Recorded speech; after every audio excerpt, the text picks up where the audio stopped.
sesama misalnya sesama manajer atau sesama GM atau sesama direktur. Kita ngomongnya berlomba-lomba gimana caranya untuk terlihat kaya, belum tentu kaya ya, terlihat kaya. Aduh ini barusan aja nih anak buah gue itu beli tas anu gitu kan. Gue gimana nih, masa gue kalah sama anak buah gue, gimana nih gue gitu kan. Saya biasa misalnya minum kopi tertentu. Kita ngomong aja merek yang 30.000 lah. Tapi saya tiap hari minum itu. Bagi saya itu bukan hal yang perlu dirubah. Karena bagi saya biasa aja gitu minum kopi itu. Perlu gak sih kamu minum kopi itu sampai tiap hari? Ya, nah kalau kita ngomongin tadi cerdas finansial tuh bisa membantu kita sampai ke arah sana? Nggak bisa. Nggak bisa? Jadi, kalau menurut saya ya. Oke. Kenapa?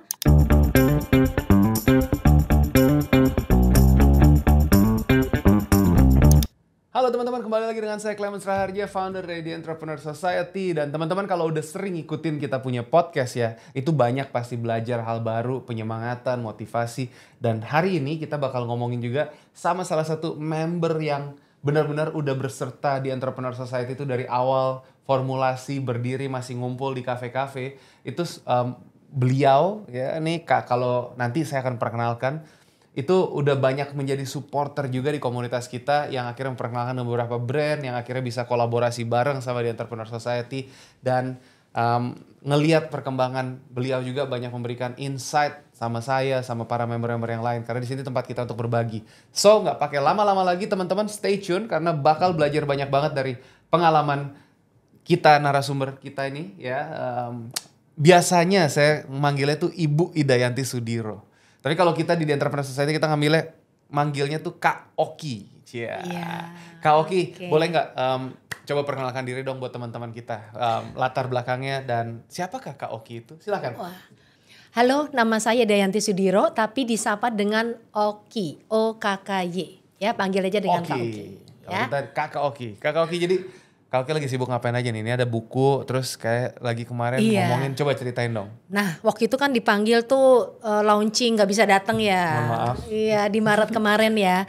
Jadi saya Maret kemarin buat launching buku ini, Kak Clemens, tentang Financial Wisdom with Emotional Intelligence. Okay. Ini adalah yang saya sekarang sedang kerjakan dengan cukup serius. Oke. Gitu.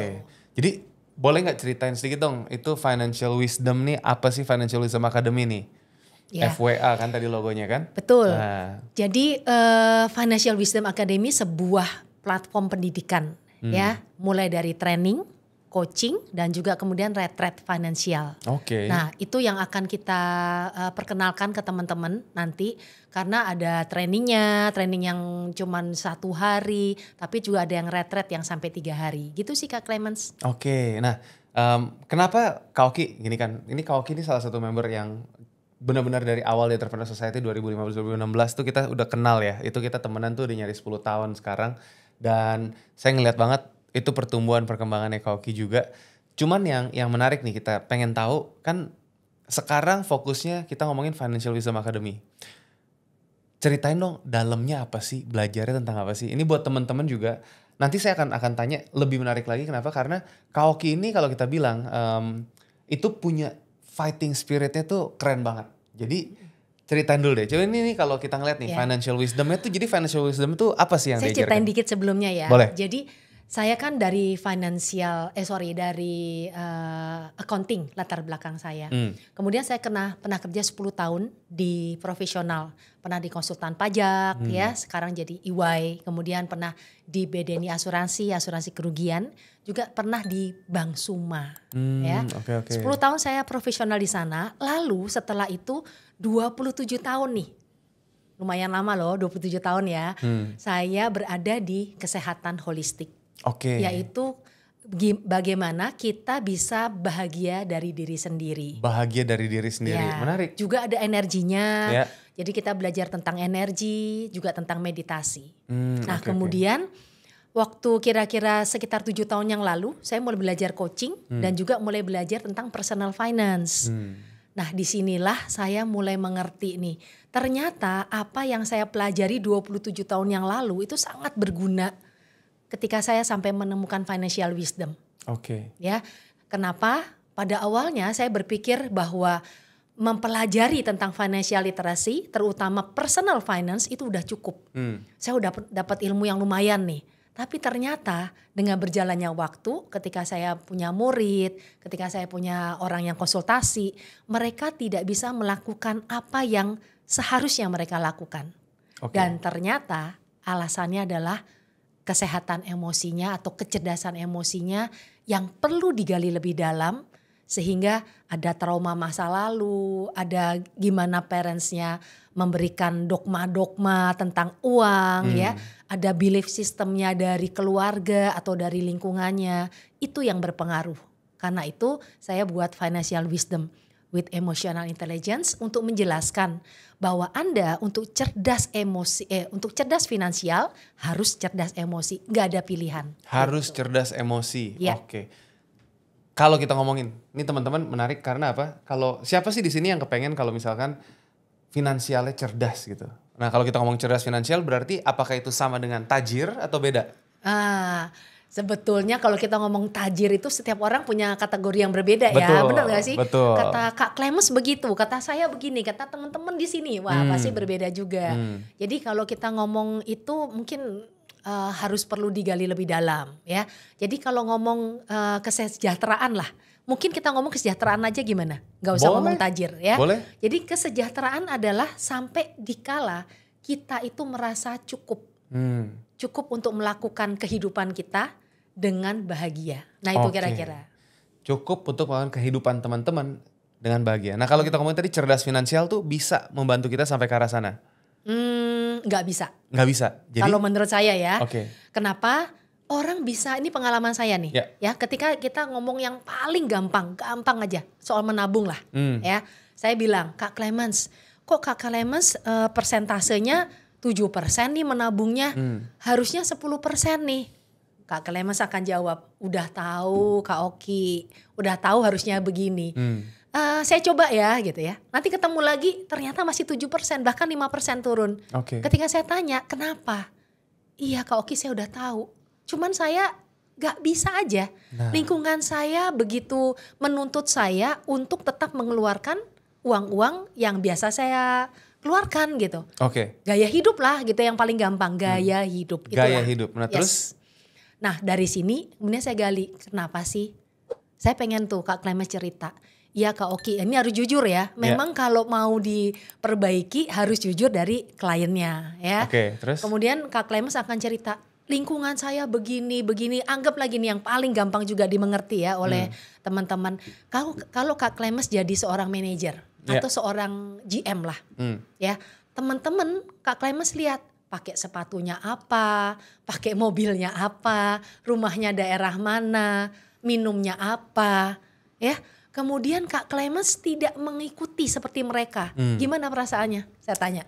Jadi kena pressure dari peer pressure bahasanya ya gitu. Terus? Jadi pasti kan gimana Kak Oki? Saya nggak enak nih, nggak tahan nih kalau orang-orang pada memandang saya apa gajinya kurang, apa gimana gitu kan.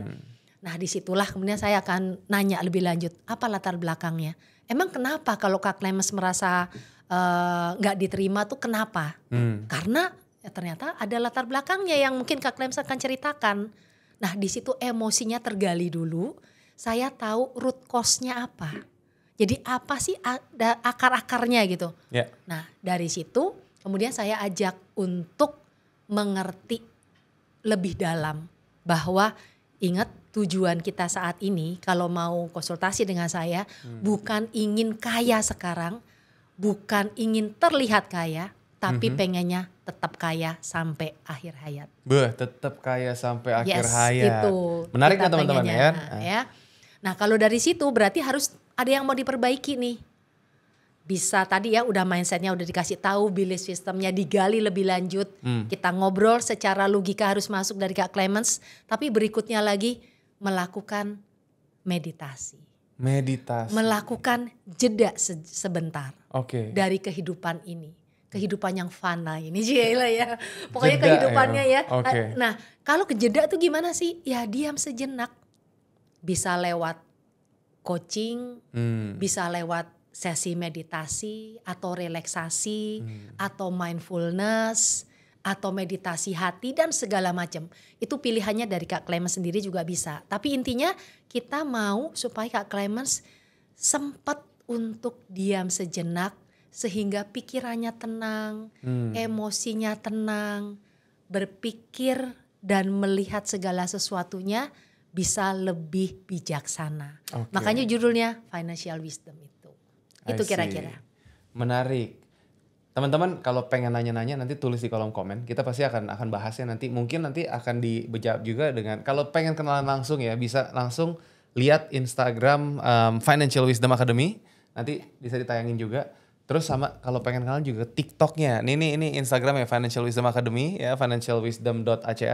Lalu kita ngeliat TikToknya kalau pengen kenalan sama Kak Idayanti langsung. Ini juga beliau tuh banyak berbagi konten-konten tentang finansial. Semoga bisa ngebantu. Ini salah satu member elites kita, salah satu member yang udah lama mendukung kita juga dan saya kenal langsung. Jadi teman-teman bisa kenalan juga nanti ngeliat ya. Sama websitenya coba kita tunjukin. Nah ini juga kalau pengen buka nanti financialwisdomacademy.com ya. Ya. Oke, tadi kan kita ngomongin tentang keuangan, ya kan?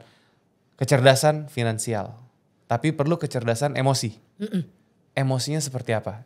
Kasih dong real example. Paling banyak Ya. emosi adalah marah, sedih, dendam, sakit hati.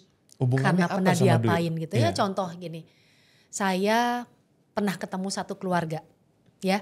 Pada waktu itu dia kakak beradik nih, banyak saudaranya ya, si orang tuanya maksudnya kakak beradik. Lalu ketika di acara keluarga, dia sebagai orang yang dilahirkan dari keluarga yang kurang mampu dibandingkan kakak adiknya, itu tidak dipedulikan, tidak dianggap ya. Kemudian kalau apa-apa juga kayak ya disingkirkan gitu. Nah itulah yang membuat dia oke, saya berikutnya harus yang terbaik. Nah terbaik ini kita kalau ngomong soal uang kan susah ya. Kak Clemens berapa sih uangnya? Nah kita kan gak bisa ngomong kayak gitu. Tapi biasanya orang lihat dari mana? Dari apa yang dipakai. Ya. Nah itulah yang membuat akhirnya dia bilang oke, berarti saya harus menunjukkan kepada orang lain bahwa saya bisa. I see. Nah itulah yang kemudian emosi yang paling banyak terkait dengan keuangan adalah ini. Itu sih. Biasanya mereka jadi pamer, flashy gitu ya. Dan itu umum sebenarnya kalau kita ngeliat di Indonesia. Itu umum ya, biasanya kan ya orang-orang pasti begitu gitu. Nah itulah kecerdasan emosinya yang perlu kemudian ditingkatkan. Karena kita kalau mau kaya sekarang Kak Clemens, tapi nanti nih misalnya kita lihat ya Kak Clemens gimana kalau Kak Clemens sekarang seperti ini, tapi 25 tahun yang akan datang Kak Clemens akan melihat Kak Clemens seperti apa.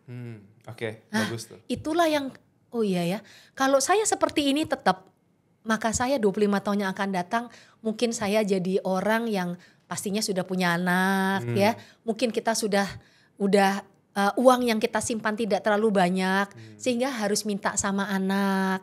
Pergi-pergi juga harus menggantungkan diri sama anak. Bener gak? Kita kan gak mau ya kayak gitu ya. Ini kaitannya dengan sandwich generation tapi pasti berkaitan ke sana. Gitu. Karena emosinya tadi justru ya. Iya. Kalau misalnya kita pengen ngomongin emosinya jadi gimana cara manage-nya tuh?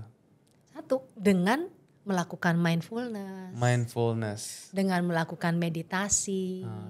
Kemudian dengan setelah melakukan itu dia akan melihat hal yang sama itu akan berbeda. Karena itu juga Kak Clemens di Financial Wisdom Academy kita akan punya sebuah wadah. Ya, sebuah komunitas. Dimana kalau kita tadi kan sesama orang-orang yang misalnya sesama manajer atau sesama GM atau sesama direktur. Kita ngomongnya berlomba-lomba gimana caranya untuk terlihat kaya. Belum tentu kaya ya, terlihat kaya. Tapi kalau nanti di Financial Wisdom Academy itu kita justru akan saling menguatkan. Kamu daripada ngelihat terlihat kaya tadi, mendingan kita lihat yuk keadaan investasi kita. Kita berlomba-lomba lihat keadaan investasi kita. Nah di sini kan jadi positif ya. Kemudian kalau misalnya ada seorang curhat, aduh ini barusan aja nih anak buah gue itu beli tas anu gitu kan. Gue gimana nih, masa gue kalah sama anak buah gue, gimana nih gue gitu kan. Nah itu kalau dia curhat di situ, yang terjadi adalah saling menguatkan. Gak usah ngelihat itu. Konsentrasi aja di sini. Yang penting lu tetap manajer kan, walaupun lu tidak pakai tas anu. Nah misalnya kayak gitu. Jadi hal-hal yang kita bangun, yang saya rasa belum ada ya komunitas seperti itu ya. Dimana kita mau menjalani financial wisdom itu. Menarik. Memang terkadang gini, kebanyakan orang-orang tuh masih nilai dirinya itu dari apa yang dia kenakan. Sangat disayangkan. Kenapa? Karena kalau kita, maksudnya gini, kalau kita ngomongin nih banyak orang-orang yang justru yang super rich, yang di atas sana, mereka nilai dirinya itu sudah dari dirinya sendiri. Iya. Value-nya, apa yang dia bisa berikan buat orang lain gitu kan. Bukan cuma ngomongin ya flashy, nunjukin apa gitu segala macam. Apa yang dipakai, apa yang dipunya. Iya. Saya sih nggak anti, ya maksudnya begini, kalau ngomongin saya sebenarnya nggak suka flexing ya, dan nggak suka orang yang biasanya flexing karena kebanyakan orang yang masih pamer seperti itu. Ini di episode sebelumnya teman-teman kalau nonton juga kita ngundang ada satu teman juga ya influencer, dan dia kenal sama banyak tuh yang disebut dengan sosialita, namanya social climber, yang kadang-kadang jadi norak karena pakai barang-barang gini cuman pengen gitu kan dan sebagainya. Ya kesian aja sih. Dan itu real, itu terjadi. Jadi di Financial Wisdom Academy ini ngomongin tentang bagaimana tadi bisa lebih ke mindful dan mungkin mengenal diri kali ya. Iya, mengenal diri lebih dalam. Jadi banyak ya kalau saya temuin orang tuh yang gak mengenal dirinya. Karena apa? Karena kita gak pernah punya waktu loh untuk coba deh kalau gak ikut sebuah pelatihan atau ikut sebuah seminar tentang mengenal diri. Coba Kak Clemens nih 1 hari 2 jam diem aja ngomongin tentang dirinya, tahan gak? Kadang-kadang males ya. Tapi kalau kita bersama-sama kan ya ada metodenya, ada kebersamaannya. Disitulah yang kita gali lebih dalam. Saya juga setuju ya, bukannya saya anti. Kalau kita memang berlebih ya, dan kita memang suka dengan modelnya, bukan silakan. Berarti kita gak boleh gitu kan ya. Tapi yang gak boleh adalah kalau uang kita tuh sebetulnya masih bisa digunakan untuk hal lainnya, masih bisa untuk jangka panjangnya, kita tarik, kita pakai uang jangka panjang untuk sekarang demi memperlihatkan kepada orang. Nah itu aja sih yang perlu diperbaiki. Bagus banget tuh teman-teman ya, dapat satu hal baru. Jangan masa depan kamu trade hanya untuk tadi singkat sekarang gitu kan ya. Oke. Nah ceritain lagi dong, kalau kita ngelihat nih ngomongin finansial, apa yang kakak lihat sebagai masalah yang paling mendasar kalau kita ngomongin di masyarakat kita tentang uang? Tentang uang ya, boleh cerita agak panjang boleh ya? Boleh dong cerita, keluarin. Jadi gini, kalau di perencanaan keuangan ada 6 area perencanaan keuangan. Catat nih teman-teman. Ya, yang pertama tentang cash flow management. Ya, itu sih harus bicara bahwa pendapatan harus lebih besar dari pengeluaran. Pasti. Jika kita masih ada masalah di situ, gak usah ngomong yang kelima lainnya. Ini dulu aja. Diperbaiki dengan cara apa? Menambah penghasilan, ya, misalnya dengan mencari kerja tambahan atau mengurangi pengeluaran. Nah ini ada yang menarik. Contoh gini, saya biasa misalnya minum kopi tertentu, ya, gak usah kita ngomong yang merek anu yang mahal 60.000 gitu ya, enggak. Kita ngomong aja merek yang 30.000 lah. Tapi saya tiap hari minum itu gitu ya. Bagi saya itu bukan hal yang perlu dirubah. Karena bagi saya biasa aja gitu minum kopi itu. Sebetulnya kalau kita tanya, perlu gak sih kamu minum kopi itu sampai tiap hari? Nah disinilah kita bisa bilang, ya sebetulnya bisa sih, enggak. Bisa enggak. Jadi karena udah terbiasa tiap hari sebelum ke kantor beli kopi itu. Atau ketika makan siang beli kopi itu. Ketika kita ditanya sebetulnya bisa enggak kalau enggak beli? Bisa juga ya. Nah jadi hal yang terlihat biasa kita anggap itu bukan sebuah hal yang bisa berubah. Padahal itu yang paling banyak. Itu yang bisa dirubah. Dengan ngirit misalnya 250.000 aja 1 minggu. Lumayan untuk 1 bulan 1 juta ya. Itu tentang cash flow management. Kemudian yang kedua, proteksi teman-teman. Proteksi. Ya, proteksi adalah gimana kita terutama yang punya anak yang belum selesai sekolah. Bagaimana kita bisa proteksi diri sendiri mulai dari jiwa atau sakit. Ya, bisa kalau lebih lanjut lagi sakit kritis misalnya. Tapi paling tidak kita punya jiwa dan sakit Ya, itu yang 2. Kemudian yang ketiga adalah investasi. Investasi. Nah, investasi ini banyak orang yang tidak sesuai dengan profil resikonya, tapi ngikutin sekitarnya, gitu ya. Emas, waduh itu banyak banget loh Kak Clemens. Saya ngeliatin di mall sampai antri-antri habis, besoknya lagi antri lagi gitu. Ngerti nggak soal emas? Enggak. Pokoknya orang pada beli, saya ikut beli. Saham lagi drop gitu kan ya. Wah sahamnya lagi drop nih, saya harus beli nih saham. Kalau kita ada tahu di situ ya nggak apa-apa. Tapi kalau enggak kita beli, ternyata jatuh lagi, turun ke bawah. Kalau kita punya uang cukup mungkin nggak apa-apa. Tapi kalau enggak, akhirnya kita jual rugi. Oke. Ya, jadi contoh-contoh tentang investasi kita harus tahu juga nih. Keempat, pajak. Kalau kita seorang karyawan, kita paling enggak ngerti sih tentang pajak untuk karyawan. Biasanya udah dilakukan dengan benar oleh perusahaan. Tapi kalau kita mengambil satu sampingan, ya kita juga harus tahu berapa persen kita dipotong, ya. Dan kemudian dalam hal investasi berkaitan dengan pajak, kita misalnya ngomong obligasi sekian persen loh, berapa pajaknya? Kita mesti ngitung, jadi tahu netnya. Atau misalnya kalau kita reksadana kan sudah free pajaknya. Kalau saham berapa sih pajaknya? Jadi secara umum paling enggak yang kita lakukan aja yang harus kita tahu.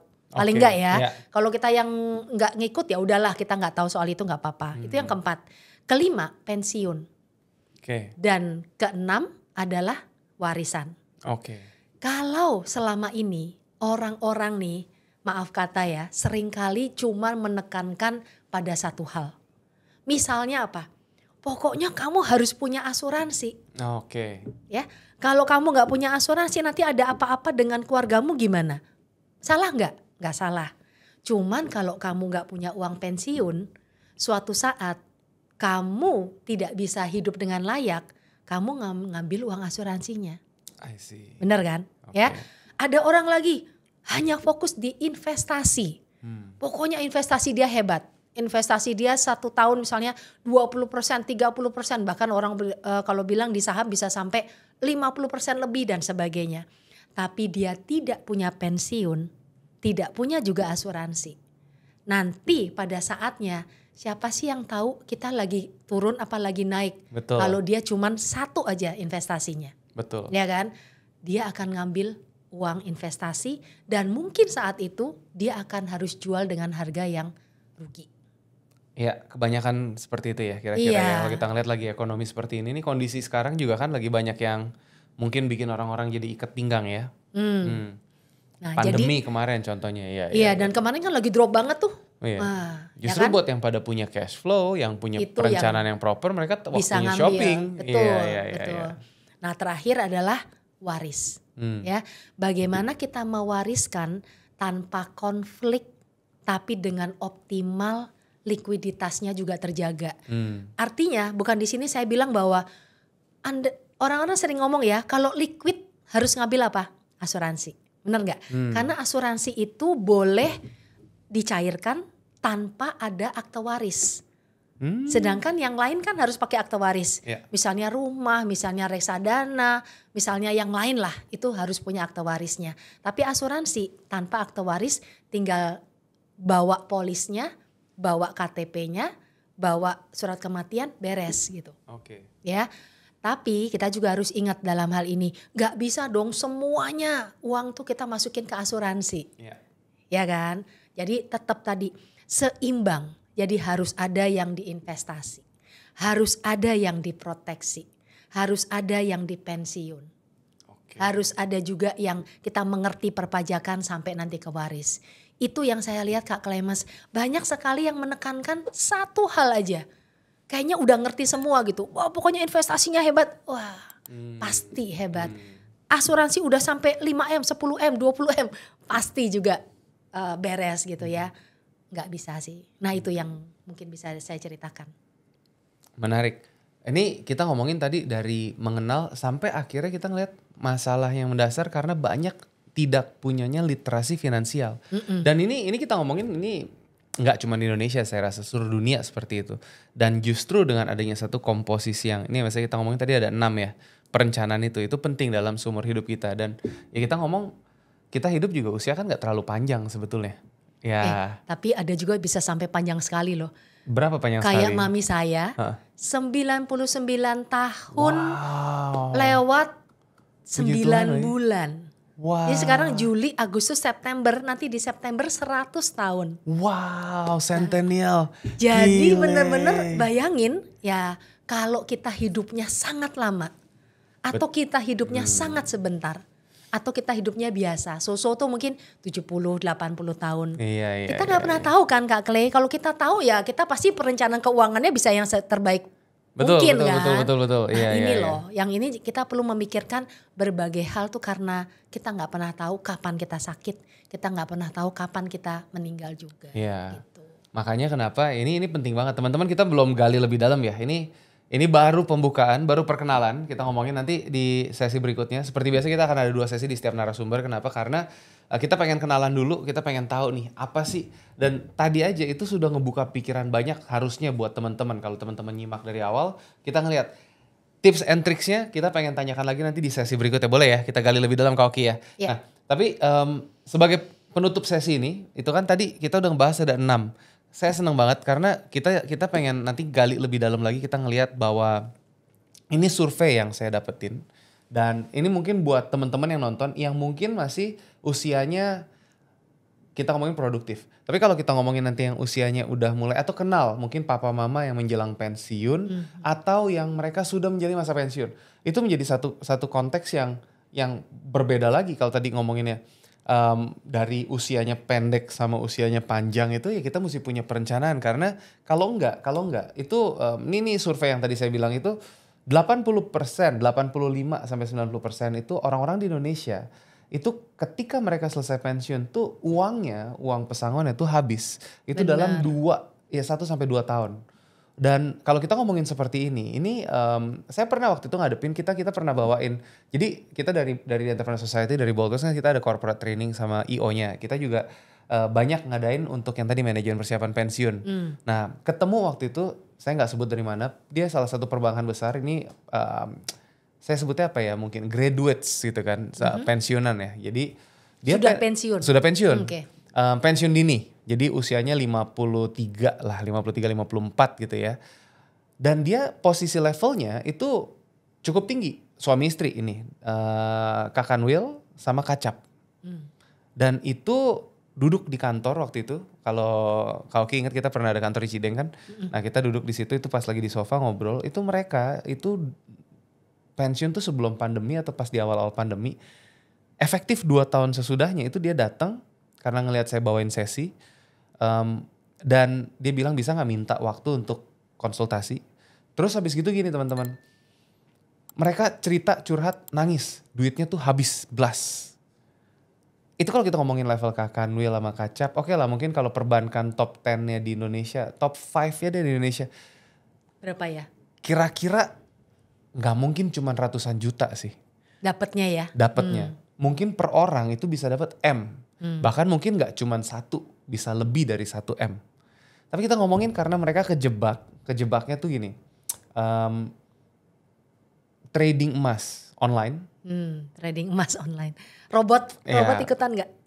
Kayaknya sih gak tahu, dia bukan robot lah. Tapi dia trading emas online atau apa, saya gak sebut namanya juga. Intinya pas datang ke kantor, itu dia udah minus. Jadi gak bisa ditarik keluar lagi duitnya. Terus habis gitu sempat mau investasi bisnis, dia bikin. Dia bikin pokoknya kayak UMKM gitu kan, mau jualan bikin sebuah franchise. Belum franchise, mau bikin brand sendiri, tapi ketemunya sama ada konsultan franchise. Konsultan franchise saya bilang datangnya kayak malaikat gitu, oh tenang ibu gak usah bayar saya. Tapi terus udah ngomong bikin brand tuh harus gini, keluar dana sampai ratusan juta bikin brand. Lalu habis gitu terus mau bikin resepnya, ya anggap deh kita ngomongin resep apa ya, gorengan deh gitu. Kira-kira mau beli resep harga berapa Bu? Kita Google GPT aja dapat tuh resep. Tapi ini resepnya dari chef. Wah, kira-kira mau bayar berapa resep gituan? Anggap deh bikin tahu goreng.